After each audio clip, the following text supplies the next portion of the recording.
So who we got on here today? Yeah, mate. My name's Cameron.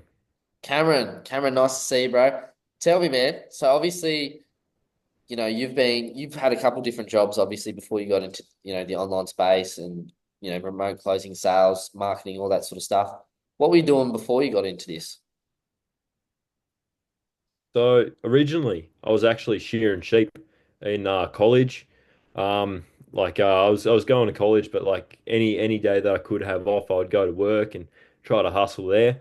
There's obviously pretty good money in that industry, but pretty much what happened is I got injured, then my older brother got injured, and the guy that we were also working with, he got injured, so we had to stop our party and we all kind of just split up and went our separate ways. So like that opportunity ended for me about a year and a bit in. Um, and then from there, I kind of moved on to deliver and freight for a local company that delivers for like three major companies. It was all right. Okay, okay, for sure. Fuck, getting injured. Did you get injured while you were shearing? Yeah, yep.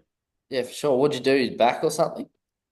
No, actually, I Oh, fucking expected my back to go out first, but no, it was actually my eardrum. oh really? Yeah, yeah, it's crazy.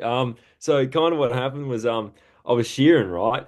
And I was putting too much strain on myself. Like obviously being like hunched over 8 hours of the day, taking the wool off the sheep, like it just got too much pressure. I built up too much pressure in my head or some shit, like leaning over all day. And one of my eardrums just blew out. I couldn't stand up for the rest of the week. Had to call it off for like a couple months. Then when I tried to get back into it, I just couldn't get back into it. What the fuck? That's different. Did that happen to you? Mentioned that your brother and another guy got injured as well. Did that happen to them or? Nah, so my brother actually like something went wrong in his neck. One of his like vertebrae in like the lower neck went out, and now he's unable to work at all. And the other guy that I work with, he actually like broke his hip and had to have a full hip replacement. Okay. Because it just completely fucked it. Yeah, shit. Is that and both of those two hurt himself at work as well? Yeah, so it was all shearing. Wow, wow. I have Like, heard it's pretty hectic because obviously you're leaning over, you're shearing all the time. But fuck that, that's pretty rough. So then obviously you ended up driving freight. How was that? Yeah, so I was mainly just an offsider. I wasn't able to drive the trucks because I wasn't fully licensed at the time. It was right after college, but like, yeah, just working offsider. It was pretty good for the first part. I was learning the ropes, getting to know the crew. Just like it was just a constant challenge of like every place we actually went to was like a different challenge in itself. Loading the truck was a challenge of its own. Like I was constantly challenged all day, every day, and I loved it. But like following up 3 months later, 4 months later, it just started to take a toll on my body. You know, I was hiking fridges up staircases and electric reclining couches into people's fucking windows because it didn't fit through the front door. Like it was all just like pretty physically draining and like there's just a lot of shit that happened that probably went wrong. And I got injured a bit from that too, but like it's not just the injury. Like the days were inconsistent as some days we would be working 8 hours, some days it would be working 15 hours. Like it was very inconsistent and it's just like it's not something that I saw myself doing long term. It was just too much for me. Yeah, yeah, for sure, for sure. Sounds like, most people like even if you're in construction, even if shearing, fucking freight, like they've all got similar pretty much problems, like all those physical sort of jobs. But like having pretty unreliable hours can be super annoying. I remember like when you're on call or something like that, you're like, oh, I'm gonna be home at this time, then you're not home. And it can affect like, everyone else, that your family and all that sort of stuff. But I guess were those the sort of main reasons, like you actually wanted to get out of it and started, looking into the online space, or like how'd you even end up where you are now? So, believe it or not, I fell through a glass table at work, two panes of glass. Like I was carrying a fridge into this person's house, and old mate on the other end of the fridge, he tripped on the door sill, and I went back through a glass coffee table, fell through two panes of glass, and had the fridge come down on top of me, and that did it for me. I was done. There was no incident reports, nothing like that. The boss didn't care. Thankfully, I wasn't injured. I had to pay for the table. Like, man, old mate paid for the table to get fixed. or not fix, but buy a new table. But yeah, after that, I'm like, yeah, I can't see myself doing this job much longer. I had injuries, and that was just a tipping point for me, falling through a glass table and having a fridge come down on top of me. Like, and I was expected to work out the rest of the day. Like, I didn't go home, didn't call in sick for like the next couple of days, but I did put my 2 weeks notice in after that happened. I was just done.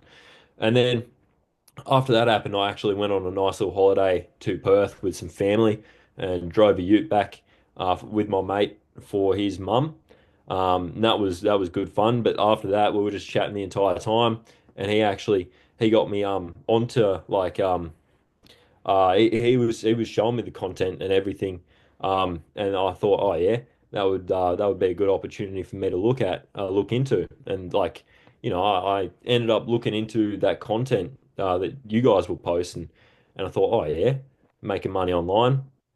Don't know how to feel about it, but like, I was open to learning about it, so I started doing my own research, man, and like, um, I was pretty skeptical because everyone was telling me that like you can't make money online. You go out, you actually have to go out, you have to go get a job and then make your money from your job. But like, there's two main reasons I was super skeptical is because like I didn't know like how to make money online. Thought it could have been a scam. And like, I just seen the numbers that you guys were pulling and I thought, no, that's not real. That's not real. But like, eventually I did my own research. I seen what was available, and then it like occurred to me that this shit is real, and I could be tapping into that myself. Yeah. So yeah, that's pretty much how I got in. Yeah, 100%, 100%. So like I guess from like the coffee table, obviously you fell through a fucking coffee table, not even like an incident report, nothing, to then, I'm gonna make money online. Like how long was that sort of distance there, like doing your own research and trying to figure out like if it's something you can trust? I mean, it was probably about a solid, I don't know, 5, 6 months maybe, Yeah. between the time I fell through the coffee table and then, wanted to jump into the space. Yeah. Yeah, okay. So decent, it was a pretty decent amount of time then, really. And just like it was that skepticism that was sort of holding you back. I know it held me back for like a long time, just because, we're both from a similar area. Like you're surrounded by, it was pretty rural where I grew up as well.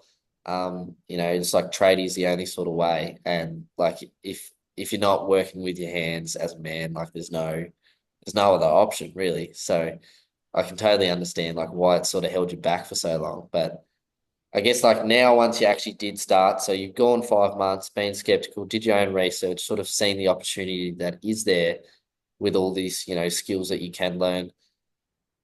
How have you sort of gone since then, since actually taking action, starting? Yeah, so as soon as I got in, I was compelled to actually lock in and like do the shit. Like I wasn't just gonna, do some research and then fold in the first week because that's not the person I am. I'm hard working. But I just jumped into the space, instantly started learning everything I could. I got a feel for it, kind of learned the fundamentals, and it all clicked with me pretty much instantly. And then from that, like it was probably about 2 weeks in after joining. I met one of my good mates who's also in here, and like he's kind of kept me accountable. We've kind of kept each other accountable, and about 3 to 4 weeks in, I got my first role as an appointment setter, an American company. So I'm waking up early in the morning, DMing and calling Americans to help them with their businesses. But like, yeah, my mate he couldn't stick with it, but I actually stayed consistent, and since then I've actually replaced my income. Perfect. Perfect, bro. So you landed a setting role in 3 weeks, did you say? Yeah, three Okay. weeks of job. And then from how long from then to replacing income did it sort of take? So I was already on a base rate. I just kind of had to uh, integrate into what they actually had to offer. So I had to learn basically the skill of what they were like, basically just learn the job pretty Yeah, much. yeah, for sure. Um, Obviously, like just getting better, really. yeah, Yeah, but as soon as I learnt the job, it kind of clicked with me also. As soon as I learnt the job and I started seeing myself getting better and better by the day, I just I started to really lock in, started really committing to it, hitting the daily requirements and everything, and I started getting paid out a base rate, and that replaced my income. So yeah, in probably about 6 weeks of being in here, I've already replaced my income there, and there's a good chance of commissions too. Yeah, So, awesome, bro. That's awesome results. It's great to see like the change, and obviously you being stuck somewhere where you're injured and obviously can't do something like that to now have an opportunity to work from home, not have to put your body on the line, all that sort of stuff that most tradies or most people that do physical work sort of struggle with. But yeah, like I guess for someone else that's watching this, like what would be some advice that you would have for them? I mean, I was hands on my entire life, right? Since I was young, I loved playing sport. I love being hands on, that kind of shit. Like all I know is physical work, right? That's all I've ever grown up on. But, it's probably taking that dive and exploring new options would probably be the best advice I can actually give. Because if it wasn't for that, I'd probably still be breaking my back in some labor intensive job. Yeah, awesome. Awesome, man. Well, thanks for coming on, Cam, and I'll speak to you later. Yeah, sounds good. Cheers for that, Ethan.